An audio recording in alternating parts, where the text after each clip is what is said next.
This is the second studio. My name is David Lee. And I am Marina Bourderonnet.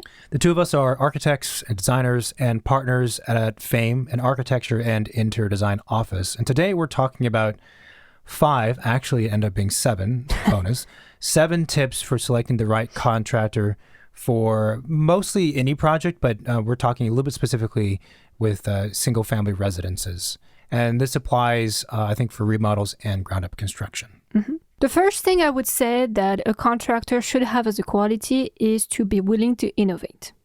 Yeah, and I think this is interesting because it's not the first thing most clients would think about. Yeah. But the willingness to innovate is particularly important if you're doing a home that you really care about, or you're doing a home that is custom and therefore a little bit different than everyone else's. The reason why you want a contractor who is willing to innovate is that kind of design means that they will have to, at some point in the project, and maybe in a lot of points, build something that they've not built exactly that way before. Mm-hmm. So the thing itself will be different than before, always.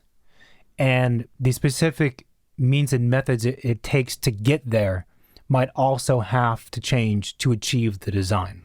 Yeah, and I would say that's also probably much more common for modern contemporary architecture rather than traditional, where you're basically just playing with elements of an architectural language, mm-hmm. right? When in modern contemporary architecture, it's much more, there's many more possibilities, you know what I mean? We're not just playing with existing components. We are sometimes even creating the components. Yeah. Yeah. And it's not to say that traditional or classical or whatever other style is easy. It's not. That's a different level of difficult, or different. It's difficult in a different way. But I think, especially when you're talking about modern homes and they are meant to be different and unique, you need everyone to have the same mindset. You need everyone, including the client, needs to be interested in doing that kind of work. So the worst thing that we can hear from a contractor when we're interviewing them for this type of project, or we're already in construction sometimes, is they say, well, that's not how I work. That's not what I do. So I'm not going to do it that way. That is that's not a great way to problem solve whatever the issue is. That's not a great way to teamwork either. It's not a great way to teamwork. It's a little bit rude also. But it's the complete opposite mindset of what you need to have to do custom homes, right? You need to be like, this is interesting. Never done it that way before. This is going to be challenging. Let's figure it out. They need to be excited about it. It's about that internal drive that they have, right?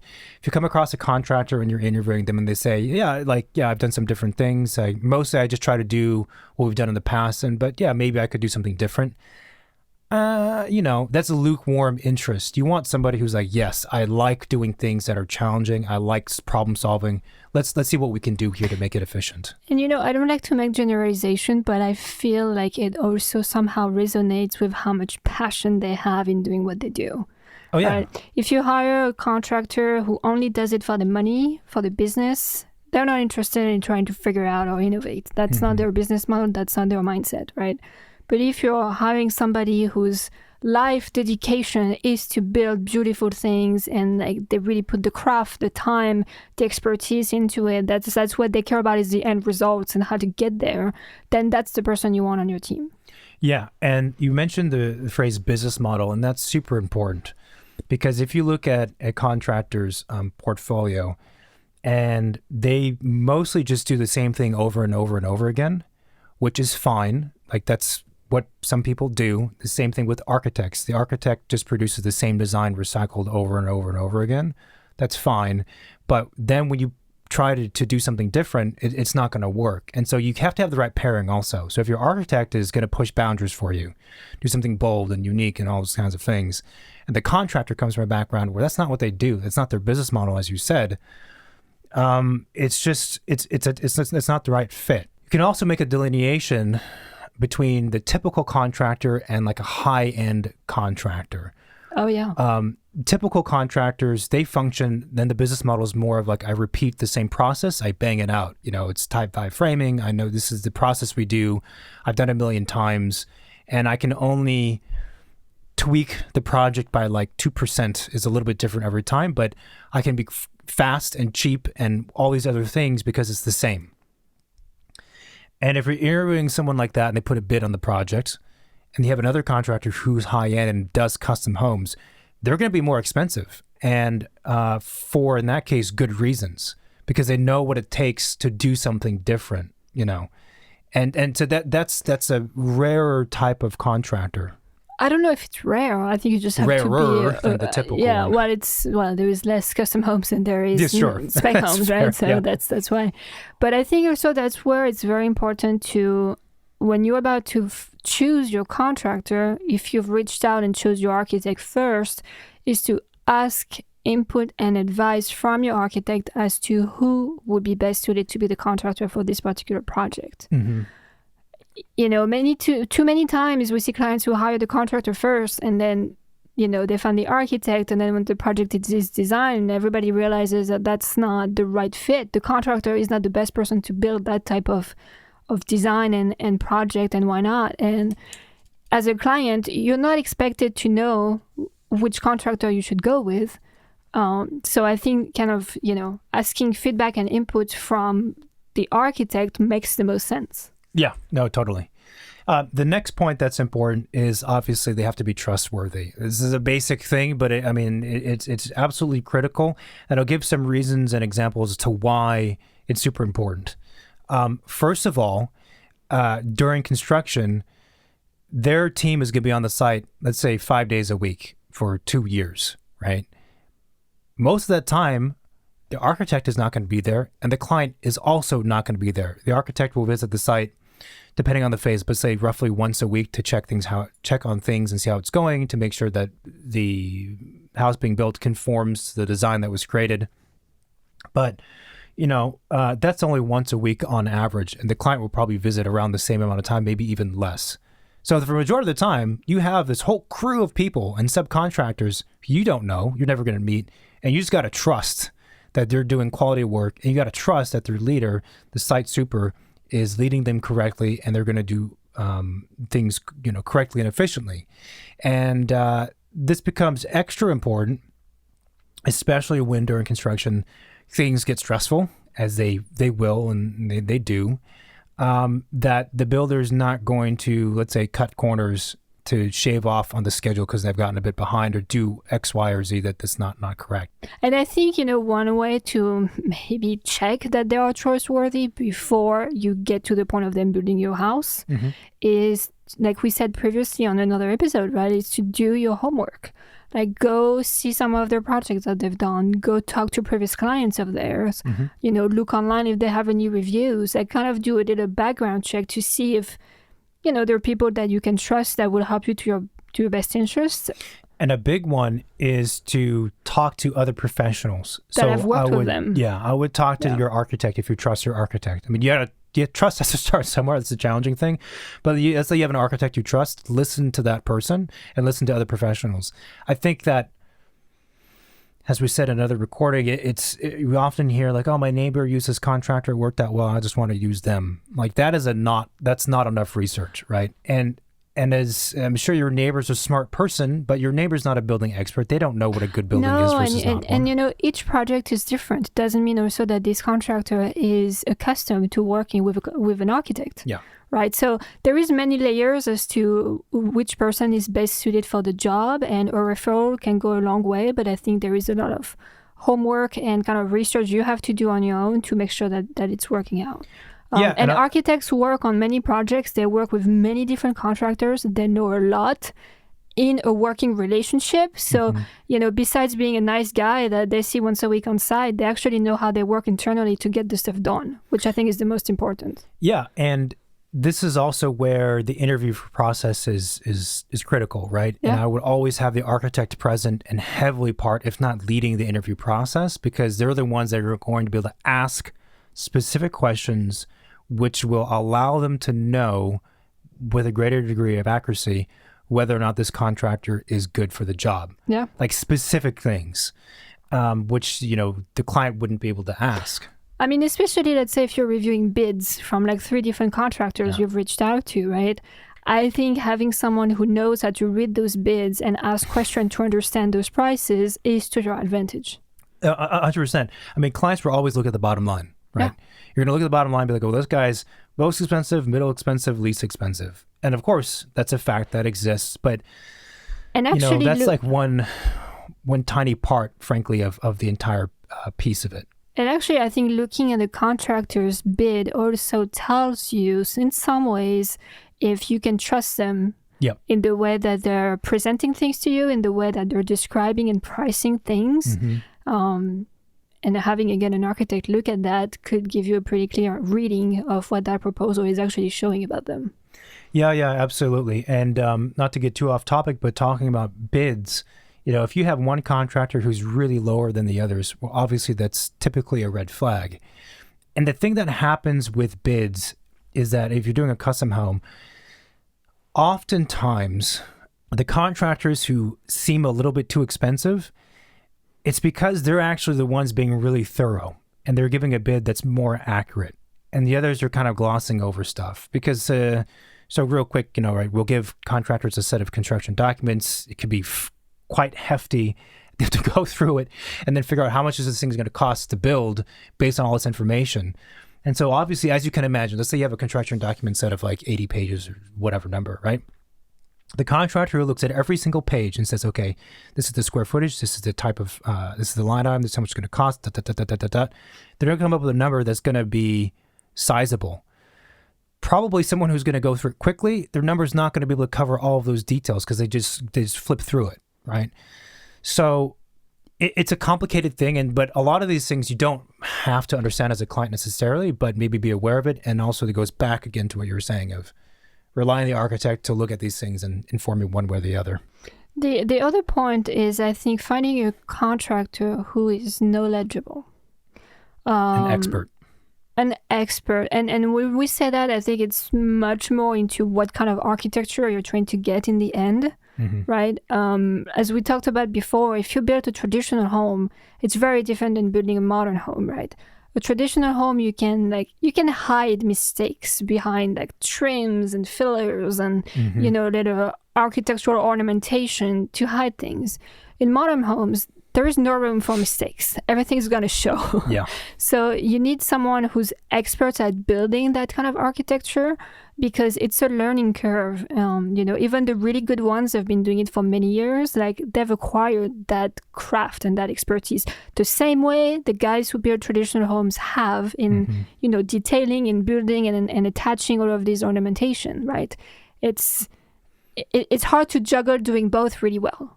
It is really hard, and there are some general contractors who do both. It's a little bit less common. So it's not to say you can't hire someone who does both, but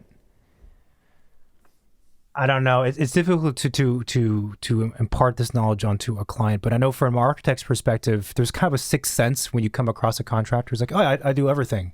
Like, why do you do everything? You're probably doing everything at a medium to low level of execution. And it's not just about the contractor themselves, that person. It's about their subs and their team that they work with, right? And you were talking about styles. That's absolutely true for modern, right? If you find a contractor who's high-end modern and high-end traditional or classical, fine.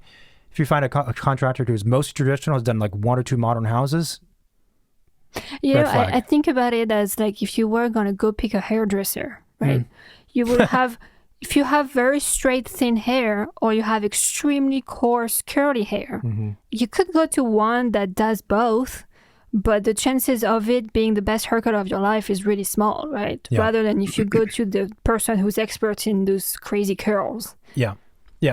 And this also applies to, I think, even remodels versus ground ups. A lot of contractors, good ones, they have different teams depending on what the scope is, depending on the project, because doing remodel work is a very different thing from doing a ground up home. Actually, it's amazing how different it is and how much more complex it is often. So, I think going with the contractor who has the right knowledge for the project you're doing is like, just why would you do it any other way? And it's funny because we often preach about teamwork and finding someone that you get along with and is trustworthy and all of the attitude of the person, they're willing to innovate and whatnot. That's all great, but fundamentally, if they don't have the expertise, then you don't want to toy around with that. And I would say really quickly that this notion of expertise is a little bit different between builder and designer. Like the builder has to have specific expertise in this thing, modern residential, right? Or modern remodels. A designer would also be within the scope of modern, but designers' expertise is their ability to be diverse in their thinking and be much more creative and think outside the box. So it's a different set of expertise. But so when it comes to builders, I would go with the one who has a portfolio and has done that type of project, innovative projects before. I think it just guarantees a better turnout in the end. Otherwise you're kind of gambling that it might work out good, okay, but if you can just go with the guy who's going to give you what you want, just do that. The fourth point is you want a contractor that's cool. When things are not going as planned, which we talk about a lot. Yeah. It's a sad truth. And any client, any designer, any builder who's gone through a project knows that at some point something goes wrong. Yep. And it could be on the smaller scale, it could be on the huge scale. Really depends, right? Mm-hmm. But in those situations, I think you want someone who's extremely professional, very tempered, that keeps their cool, that doesn't panic, that doesn't freak out or start pointing fingers at people or getting angry or, just losing their shit. You want someone who's calm enough that can manage the crisis without transferring their stress to everyone else involved in the project. Because we all know that that kind of mindset doesn't bring anything good in the end. And if there is an issue happening, that's already something bad happening. We don't need to add to it. Yeah, I agree entirely. Being calm, cool, and collected throughout the process. And this is a quality that applies to everybody, not just the contractor, right? Yeah. The contractor has to be that way. The architect needs to be that way. The client also needs to be that way. That is one of their responsibilities. It's just... having a successful project is about having the right skill set and expertise and all that stuff, like all of the skill set that they have embedded within them, yes. But it's also equally or even more so about how are we going to deal with these problems when they come? How are we going to work together to solve them? Yeah. Right? And that's a different thing. You could have all the knowledge in the world, you could be that kind of person, but if you come across a problem you don't know how to solve it, you freak out. I don't want to work with that person. I don't care how much they know, because every project is always different. The fifth, and there's a few more I want to tack on, but the fifth tip for selecting the right contractor is find one who values design. And obviously, from an architect's perspective, quality is like maybe the most important thing in a sense. And having a contractor who values design is at the top of my list in my view. This doesn't mean that the contractor is a designer. Absolutely not. And it does not mean that the contractor is going to have any design authority or input. That's not what it means at all. Right. What it means is that they are invested, and at a fundamental level, they love design and they love creating great design and they value it. And therefore, they value the architect's position and what you, the client, and us, the architect, have created together. And they want to give you that vision to make it a reality. And it tends to be that if a contractor has that belief system within them, a lot of other things are taken care of. Like communication is more or less solved because they just want that great product. Trustworthiness is solved because they're going to care about quality. The friction that might occur between architect and contractor, which does take place because they just inherently do sometimes, will also be addressed because we're all on the same page in terms of what we're going toward. It's when I think you have a contractor who doesn't value design in that way, when things don't go right, things go wrong, that's when shortcuts start to be taken or they start changing stuff and it gets into weird territory. Yeah, and I think it just means that their priority or interest is, either their schedule or the cost of things, or like how much effort is it going to take to do this versus that. Yeah. And in the end, it's not so much to your advantage, it's just to their agenda. which is not, it's not something that you want. And I don't know, one way maybe to figure that out before you hire a contractor is that, let's say you're planning to remodel your house and you're inviting one contractor to come and walk him through the house to show him what you're thinking of doing. And I would say that the first types of contractor that you said, the ones that value design, would probably recommend you to talk to a designer before they start spewing idea about what you should be doing. And the ones that are telling you what you should be doing, what they're telling you might just be like the first thought that comes to their mind to addressing that question, that problem. Yeah. And that's not what design is about. It's not about picking the first solution that comes to mind. Absolutely. And this is not to say, it's not to draw a line in the sand and say, we're architects and they're contractors. We do this, you don't do it, and you do that, and I do that. It's not about that. It's about having mutual respect for what everyone does. Like, I only want to work with builders who know their profession really well, and I'm going to rely on them. When there's something that happens, I'm going to say, hey, like, what do you recommend here? How do we solve this? And we're going to work through it together. And it's the same thing for finding that right contractor.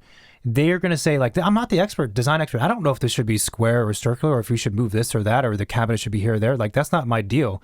I execute things at a high level. If you want to ask me and your client, you're going to ask me like, oh, should I add a living room? Don't talk to me. Talk to the designer. And so, again, it has to do with levels and tiers of sophistication and build quality and home quality and design quality.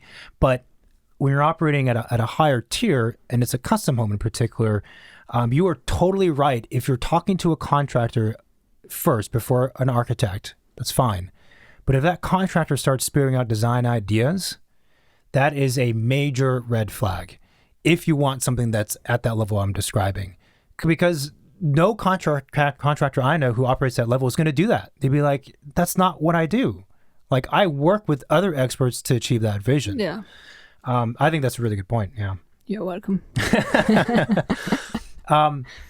This also leads into a sixth point, a bonus point, which I thought of. You want to go with a contractor who works well with the architect you've selected, and vice versa. Yeah.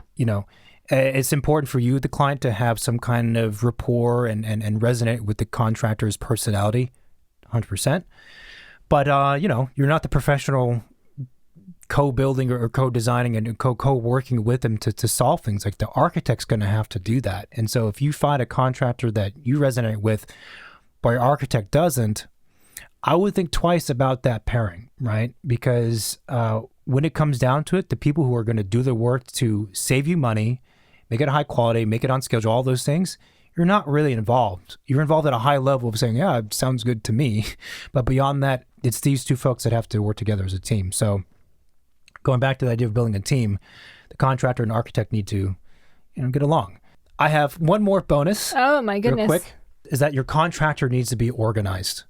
They need to be very, very, very organized. You cannot work with a contractor who is not, especially if you're doing ground up houses and they're custom. Like, forget about it. There's no way. If you have a contractor who doesn't use certain systems, isn't on top of their stuff, doesn't have a certain number of staff to different positions, stay away.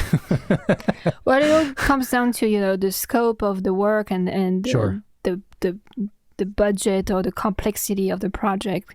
If you're doing a little bathroom remodel, it might be okay. You might be fine doing that. If you're doing a 10,000 square foot custom home, probably not a good idea. Even 2,000 square feet is meant to be nice. You've got to be organized. Like, there's this tendency that people think that, I think it's maybe at the beginning of the project, clients are excited too. Like, we can just find the person and like him. Let's just go. Let's just see what happens. And that is the complete opposite mindset of like good design planning and pre-con, which is pre-construction, which is the phase before construction that contractors call it pre-con. That's like the opposite. Now, we don't want to just wing it and see how it goes. We want everything to be organized and ordered. Because again, a house, 18 months, 2 years, 3 years, right? You cannot be unorganized with a project for that long. It's just, it doesn't work. Oh, and you get a lot of people in the team and you have a lot of things you have to keep track of. And, it's a lot. It's a lot. And it's the minutia, but like one of the contractors we know, they have a sample document list, which they mostly share with other professionals when they're being kind of interviewed, frankly, by architects. And it has everything from budgets, some schedules, meeting notes. Yeah. everything, mock-ups. They show exactly what's going to happen and how. And it's super thorough, it's super detailed. It takes time to do that stuff. But again, being organized, as everyone knows, if you do that correctly, it's going to save you time and money in the end, even though it requires you to be very diligent. So, boom, number 7, being organized. So just as a little recap, so we have like 1, 2, 3, 4, 5, 6, 7. seven things that you should keep in mind to select the right contractor. You need to find someone who's willing to innovate. So, they're okay doing things they haven't done before, and they're okay to figure it out. They're trustworthy. You know that they're not going to cut corners, and like you can rely on them for the work that they're hired for. They're knowledgeable. They will be able to build the thing that you want. Yep. They're suited for it. They have expertise in that thing. They have expertise. They keep their cool when things are going wrong, which is extremely important. They value design. They don't pretend to be a designer. They're there to support the design and make it happen. They are good with working with team and working with the architect. It's probably the strongest relationship after the client-architect relationship is the contractor-architect relationship.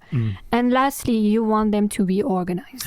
Yes, organized. I love it. Yeah, be organized. It's always good if you're organized for anything.